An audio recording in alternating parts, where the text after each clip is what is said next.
previous episode, we saw how Venezuela became the perfect corridor for cocaine and how power protected silence. But in March 2020, that silence ended.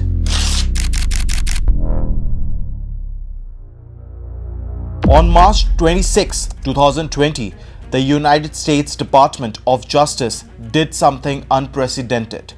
It unsealed a federal indictment in New York. The name at the top of the document was not a cartel boss, not a guerrilla commander, not a trafficker hiding in a jungle. It was Nicolas Maduro Moros, the sitting president of Venezuela. Alongside him, 14 current and former Venezuelan officials were charged. The crimes were not small: narco-terrorism conspiracy, conspiracy to import cocaine into the United States, conspiracy to possess machine guns and destructive devices, conspiracy to use weapons in furtherance of drug trafficking. The language used by the prosecutors was deliberate. They did not describe corruption, they described warfare.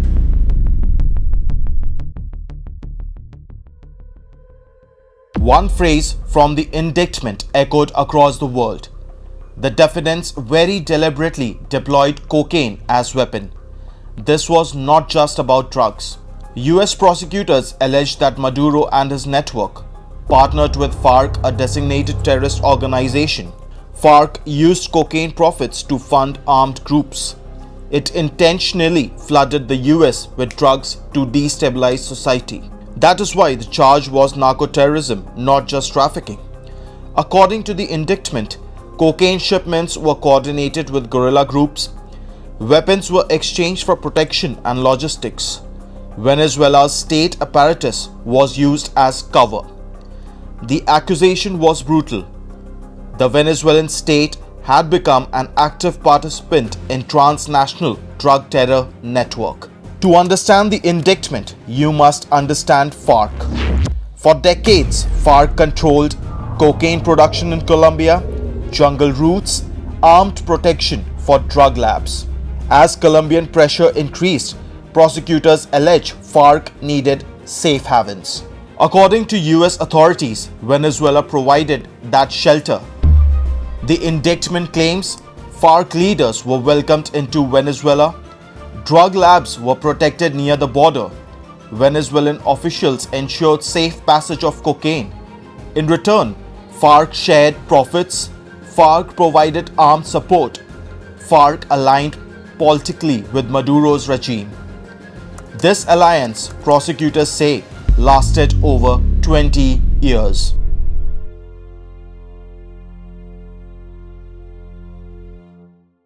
The indictment did something rare.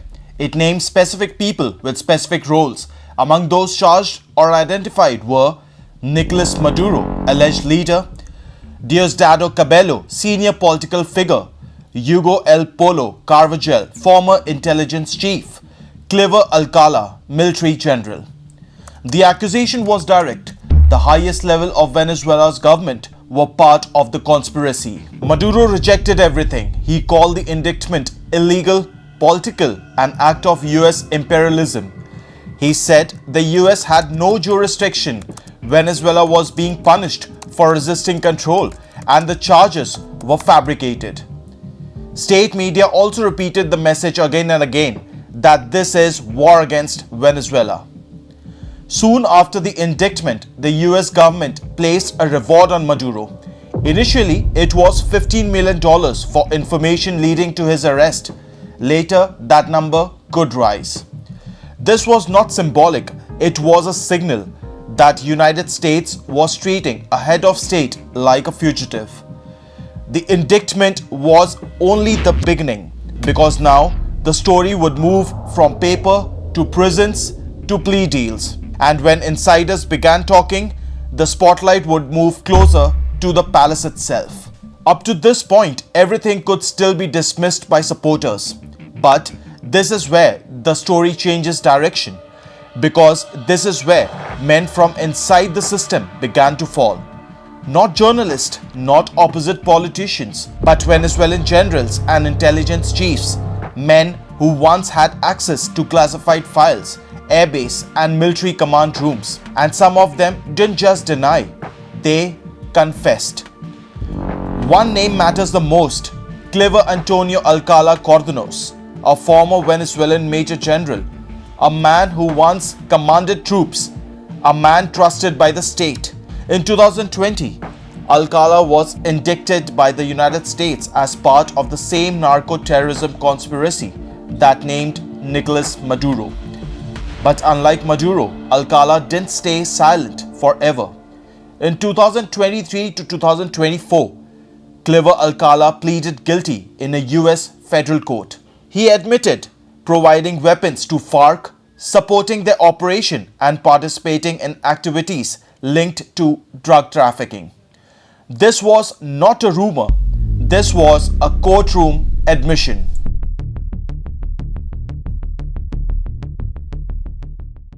According to court filings and intelligence reporting, protection worked in layers. Drug flights allegedly took off from remote Venezuelan airstrips. Radar warnings were ignored or disabled. Flight exited without interception. Shipments leaving Venezuelan ports were rarely inspected. Military presence discouraged interference. Traffickers allegedly received advance warnings, allowing them to reroute or delay shipments. This was not street-level crime. It required institutional cooperation. Cliver Alcala was not alone. Other Venezuelan figures linked to this indictment included Hugo El Polo Carvajal, former intelligence chief; Diosdado Cabello, powerful political figure, accused, not convicted; senior military and police officials sanctioned or charged. Some were arrested abroad, some defected, some disappeared to exile. Each case added weight to the same narrative. This wasn't one bad actor, it was a system. Why do insiders flip? Because power is permanent until it isn't.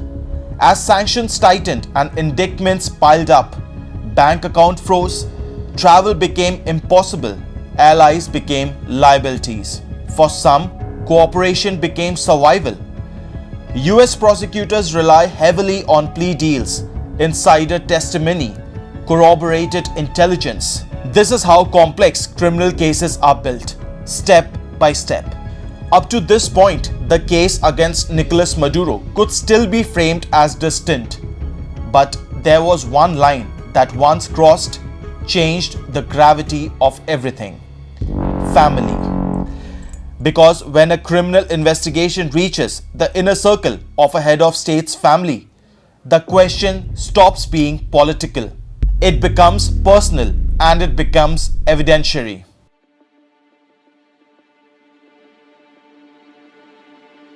In November 2015, two men were arrested in Haiti during a US Drug Enforcement Administration operation. Efrain Antonio Campo Flores, Franqui Francisco Flores de Freitas. They were not random traffickers. They were the nephews of Celia Flores, Nicolas Maduro's wife and one of the most powerful figures in Venezuela. They were later extradited to United States. What followed was not an indictment, it was a trial. The case against the nephews was built on something devastating. During undercover meetings, prosecutors say the nephews discussed shipping hundreds of kilograms of cocaine. They spoke openly about using Venezuelan state resources. They referred access to a presidential airport hangar. In one of the most cited moments of the trial, the jury heard recordings where the defendants spoke as if they were protected by power. Not feared, protected. In November 2016, a US federal jury delivered its verdict. Both nephews were convicted of conspiracy to import cocaine into the United States. The judge later sentenced each of them to 18 years in US federal prison. This matters for one reason above all. This was not an allegation. This was proven in court. No politics, no press conferences. Just evidence, testimony, conviction. For US investigators, the nephew's case was critical for three reasons. These were not distant relatives, they were immediate family with access and influence. They spoke as men who believed inspections would not happen, flights would not be stopped, consequences could not reach them. Their statements aligned with intelligence reporting, financial patterns, later indictments naming higher officials. This case became a keystone not because it proved Maduro's guilt, but because it demonstrated how close drug trafficking had reached to the presidency. Clea Flores was not a ceremonial first lady. She was a former National Assembly president, Maduro's closest political ally, one of the most influential figures in the regime.